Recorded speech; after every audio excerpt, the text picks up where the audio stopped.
Radishes take, 30 days.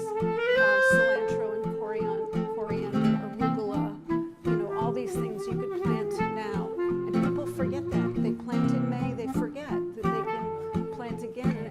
Actually, the lettuces and arugula and radishes, you can plant every 10 days to have a continual crop. Okay, I'm Patrice Masse, also known as the Seed Snatcher. I am an avid gardener. Here I have 5,000 square feet here at the Stow Community Garden, and I love to teach people about gardening, about seeds, about compost, all kinds of things about gardening. And we're here at Randall Library, and a few people have stopped by to ask some questions and some basic and some not so basic gardening questions. And garlic, most people don't grow garlic because they don't know that you plant it in the fall. So it's actually, I just harvested my garlic in July, but I planted it last November. Interesting. So is that a root vegetable that goes underground? Or? It is. Yeah. It is a root. Yeah. This is actually, it's a bulb. So this much is underground. Yep. And then there are roots that grow out here. So that gets planted in October, November, and goes through the winter. So you plant one clove and you get a whole bulb. So it's the energy of that one clove that makes the stem and the leaves, and then as the leaves grow, that's what gives it the energy to make the whole bulb. Are these garlic bulbs descendants of the patch that's something like, 40 years old?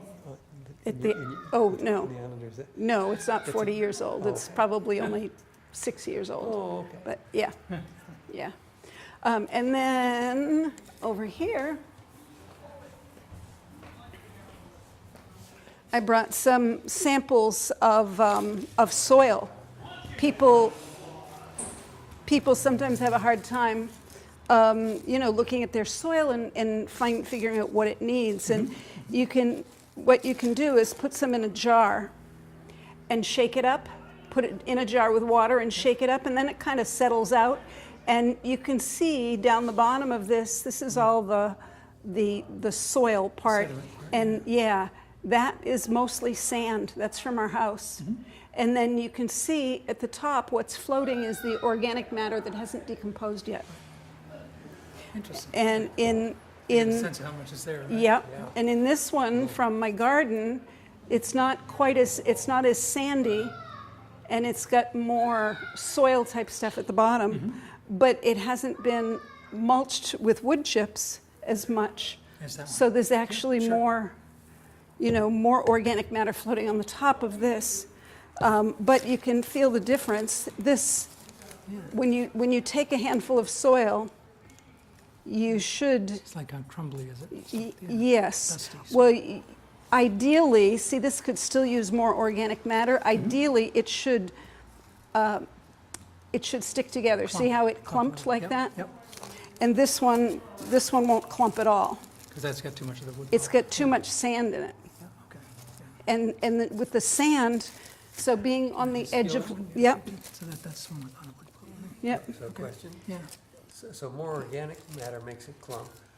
Yes. More clay does too, doesn't it? More clay would also make it clump, but differently. Differently, exactly. It would clump and not crumble then. So you want it to clump and then crumble.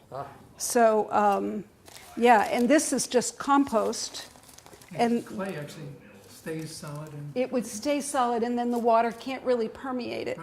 Right. Whereas the sand, the trouble we have at the house on the glacial shore of Lake Boone is that the nutrients, all the water goes right through. So it rains and the soil doesn't have enough organic matter, and so it doesn't retain the moisture or the nutrients. The nutrients also flush right through into the lake, which we don't want. So adding more organic matter would be to that And Melissa was asking, so this is right on my compost pile.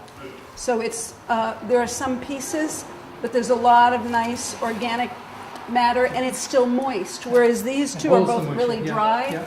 This is holding the moisture well. Which means things will grow really well. Yep. At this point in your composting, it smells mainly like good, rich earth. Yeah. Not like earlier stages of compost. It doesn't get stinky at all, really. Yeah. Yeah, and most compost shouldn't get stinky if it has the right mix of leaves, brown matter, and green matter is the mix that you look at. If it's too wet and too much green matter, it gets stinky. So you want to add enough. I mean, if I put a bucket this size of compost, I want to put probably 3 times that much brown matter with it. Basically just earth. Yeah, leaves. Leaves. Okay. Leaves, things that are dry and more carbon-based. Yeah.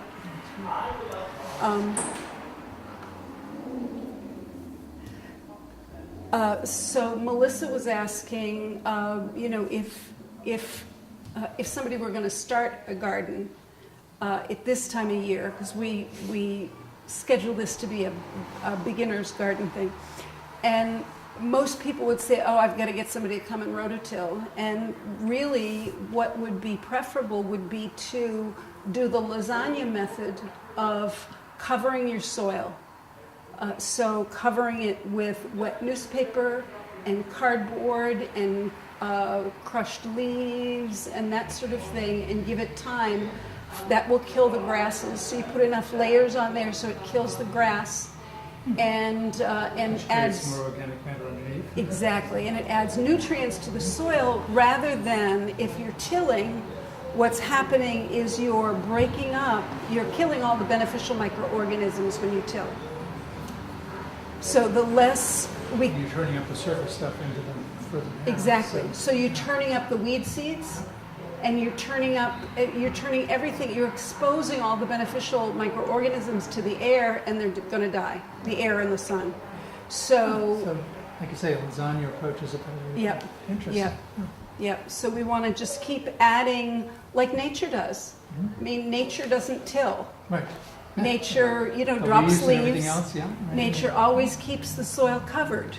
Even it's only us. We cause erosion. Nature doesn't do that mostly. So nature just keeps putting leaves down, other things, Yep. broken Yep. branches, just keeps adding, and then the microorganisms will mix that up. And it holds the moisture beautifully that way. Yes, yes. At the NOFA conference last weekend, the Northeast Organic Farmers Association summer conference, the keynote speaker was talking about mycorrhizae. And myco means mushroom, rhizae means root. And so it's fungal organisms that live in and around the roots of plants and trees. And there are 2 kinds. There's one kind that actually grows into the roots of the plants and connects plants together. And there's another kind that is outside of the roots, and it will grow about 30 feet long. And so there are these underground networks that actually transport nutrients. They can get messages from the plants and find out that this tree over here is not getting enough water, and that 30 feet they're bringing water over to that plant. And there's all of this networking going on that we're just beginning to really understand. Yeah. And that's all beneficial to the plants. It's all So why would you beneficial want to the to turn plants. that up Yes, and break it? exactly. Exactly. So we don't want to break that up. We want to really encourage that and just put more on. And if I use a lot of wood chips in my garden. I cover my paths with wood chips. And that really encourages the growth of the fungal organisms, the mycorrhizae. There are other things that create bacterial like composting is bacterial for the most part. So when you do a hot composting pile, that's bacterial. It's the bacteria that get in there and start breaking things down. So that's one way. That's good, and then we put that on our garden. But we want those mycorrhizae to grow in all the beds between all the plants and Spread things around. yeah. So what a lot of the organic farmers are doing now is they're inoculating their seeds. And so they put mycorrhizae on the seed before they put it in the ground to encourage the growth. Oh, wow. So, Just way to get it started. Yeah. Cool. Yeah. Yeah. It makes so much sense that, in a way that nature would know what's supposed to be done. We just don't have the knowledge. Exactly. Well, and we've thought we know better. Yeah. Oh, and, absolutely. and now There's no problem with our egos. we're learning little by little to watch, Right. to listen, to pay attention to what nature has to say and to show us, to share. Particularly like in an arid location where you don't get much water. People want to have those things in place to hold the Exactly. moisture. It's so important. Exactly. Yeah. Was there a demonstration that you saw, comparison of one plant with lots of mycorrhizae and one without? Yes. Yeah. It's amazing the difference. A plant. Describe that. Sure. So, yes, one presenter showed us pictures of soy plants. One about this big that was grown in a conventional farm system. And, it looked healthy. It was good. It had soybeans on it.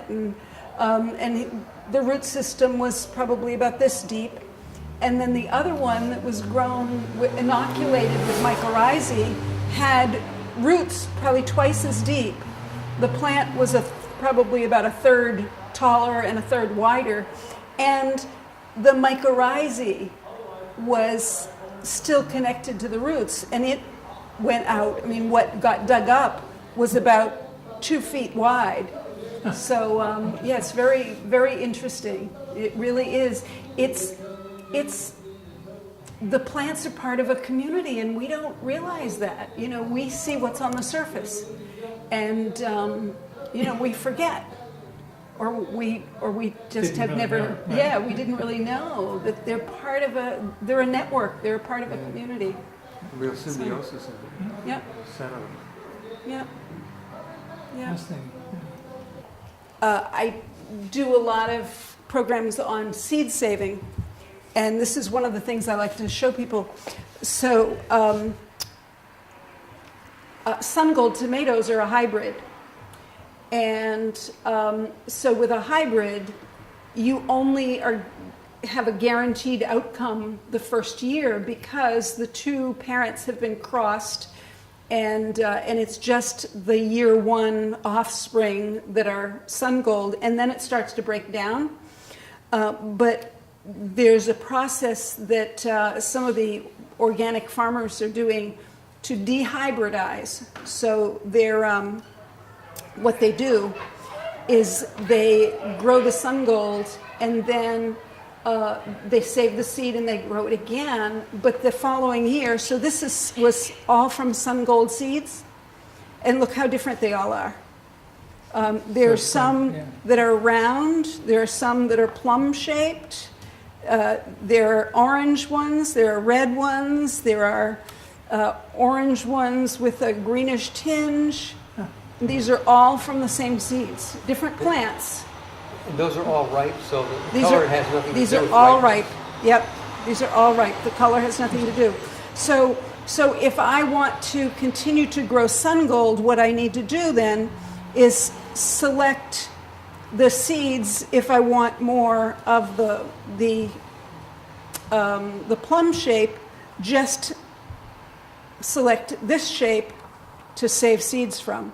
Mm-hmm. Otherwise, if To do that, you just dry those and let them dry out in the sun?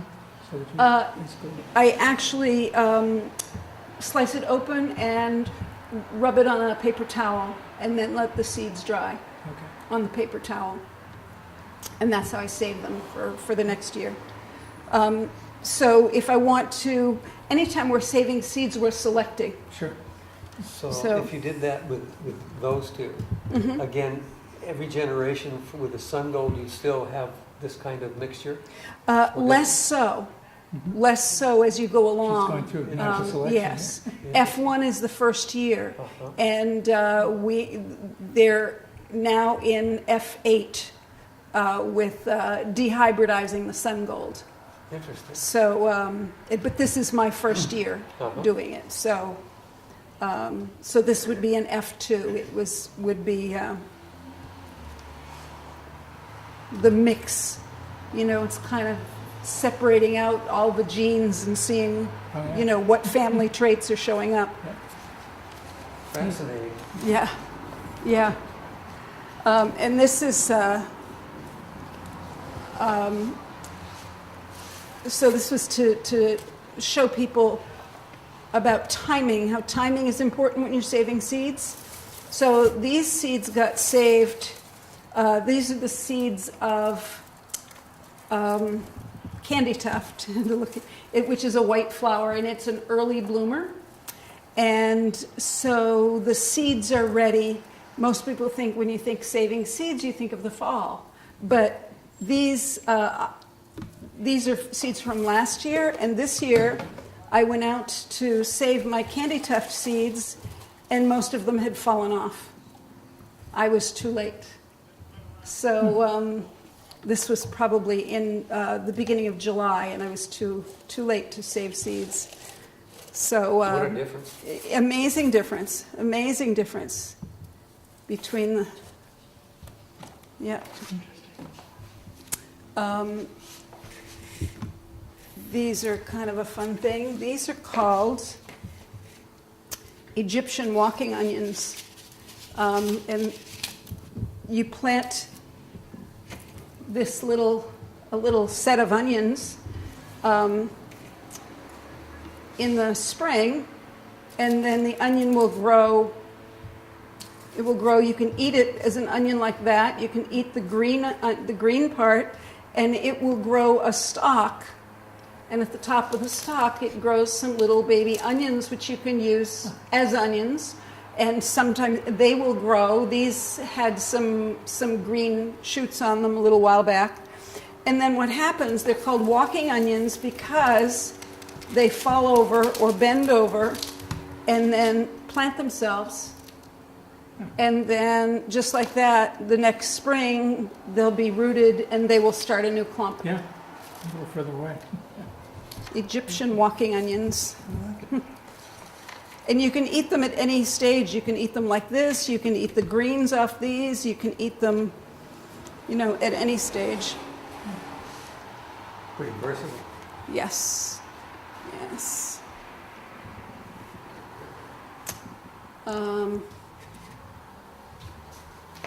So this is, I just picked this out in front of the library. And this is rose campion. And you can see these little, so when the flower, the purpose of the flower is to make fertile seeds. And so when the flower is fertilized, then the ovary here swells up and is green like this one for a while. And then when it dries and hardens, it's full of these little seeds, which then, you know, when this blows in the wind, all these seeds start to fall out. Each of those tiny black specks is a Yeah. seed. Each of those tiny specks is Blown a on the seed, wind, yep. right, And so there'll be rose campion. I mean, if you consider each one of those is a plant, rose campion spreads. Yeah. And that's called self-seeding, when a plant drops seeds and those plants grow. Some plants will drop their seeds, but they won't grow. They'll freeze over the winter. They won't survive the freeze thaw. But this is a self-seeder, whereas candy tuft is not. So the candy tuft will drop its seeds, but the seeds will then rot and become part of the ground cover and decompose into the soil. So those are ones we need to start in the spring in the house. In nature, how does this thing propagate? Well, it would propagate, so it would be native to some place that's warmer than here, probably. Carolinas. Oh, okay. So Yeah. the They're- self-seeding would work. They Exactly, survive. exactly. With our winters, a lot of things, like tomatoes, in South America, tomatoes are wild. They grow wild. They self-seed. They propagate everywhere. Now, some of them do here. I have cherry 100s that seed themselves every year in my garden, but we don't think of tomatoes as self-seeders. But in a warmer climate, they are. Similar to the rose campion, this is lamb's ear. You can see those soft, fuzzy leaves look like lambs. And they have all these little florets around the stem. And there are all kinds of seeds in there. Spot, yeah. You know, so that those will also self-seed in the garden. This is also from right out here in front of the library. That looks like just like basil does. It does look like basil, exactly. Yep, it has little florets that spiral around the stem. Yep. Yep, and that's something that I did bring a piece of basil. I'm not sure I can find it. Yeah, there's a piece of basil to compare. These little florets right around the stem. And so most people would throw this away. They would pick off the seed head and probably harvest all their basil once it started to go to seed. What I do is I pick off the heads and the plant will continue to grow. But John and I love to have this part in our salads. It is absolutely delicious. Just right into a salad. And when it's still green, it's yummy and very strong. A nice spicy taste before the seeds have ripened. Hardened. Yep. When it does start to turn brown, the seeds will start, there'll be 3 seeds or 4 seeds in each of these little florets. So if you leave it on your plant until it starts to turn brown, then you can pluck it off and let it dry in the house and use that for seed for next year. Yeah. Okay. Thank you. Thanks very You're much. welcome. Yeah. You're welcome. Very interesting, unusual information. Thank you. Thank you. Anything over here? Yeah, I can talk just a minute about. I separated these seeds into 2 categories. There's some this side over here. All of these are plants that would seed themselves, and so they're plants that we can seed. We can plant the seeds this time of year, just like nature would, and have them grow. They would not bloom this year, but they would sprout in the spring. And so we let nature do the work instead of us putting them in the pot and starting them in the house. We plant them a lot of seeds because some of them die off. We can plant these outdoors and then they'll sprout in the spring. And then so milkweed and columbine, rose campion that you saw over there, parsnips, Shasta daisies, balloon flowers, coneflower, all those we can plant this time of year.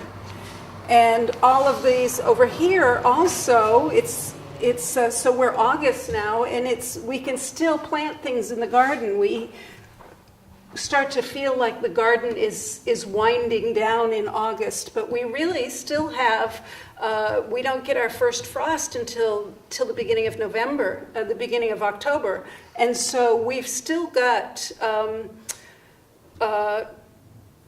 August, September, we've got almost 2 months. So we've got almost 60 days of growing season still, and we need to take advantage of that growing season before the cold sets in. So all of these vegetables we can still grow now. Cilantro and spinach mustard, and spinach is a good cold season crop, so we can plant that now. red Russian kale, lettuces, arugula, radishes, bok choy, Chinese cabbage. All of those can be grown now for harvest before the cold. Radishes will only take about 30 days to grow, so you could plant radishes every 10 days and have radishes from now until mid-October. My granddaughters would be happy as long as they had butter to put on them like the French do. So, and garlic is, this is seed garlic. So this is garlic that I harvested in July. And this gets planted, it's a fall crop, so we plant it in October or November. And we pull it apart and we plant a single clove every 4 to 6 inches. It likes lots of manure, lots of compost, and then we cover it over with leaves, and it stays in the ground until next summer. So it will start to sprout on the warm days in October, November, and then it will go dormant until the spring. In early spring, it will start to push up through the compost and the mulch, and then the leaves will come up, and it will start forming a beautiful head of garlic all under the ground. So easy, and it's expensive in the grocery store, so it's a really, really economical crop to grow, and easy. As you put it in, garlic doesn't need to be watered after May, and we get enough rain here up through May, so there's no need to ever water it. You just feed it when you plant it, and it's all done. An easy crop, and very few people grow it because we don't think to plant something in October or November. So if you are interested in starting a garden, we have a wonderful part of the Randall Library, which is called the Randall Library Seed Library. And it was started, well, I'm not sure how long ago, 1.5 years ago, I believe, with some funding from the Stow Garden Club. And we have seeds that you can borrow. The idea is that you can come and get seeds to start your garden, and then come back for other programs and learn how to save seeds, so you can then bring seeds back. And that's not required, but it is encouraged. And we can teach you how to do that. So we have all kinds of seeds, flower seeds, vegetable seeds, that you can borrow from the seed library. Ask any of the librarians and they'll show you how. Part 2 of this program will be happening in October, and we'll be talking about how to save seeds from your garden. So we'll show you how to take that beautiful coneflower or that beautiful sunflower that you grew, or your lettuce, and save seeds from that for next year. So I hope you'll join us. Thank you. Goodbye. Happy gardening.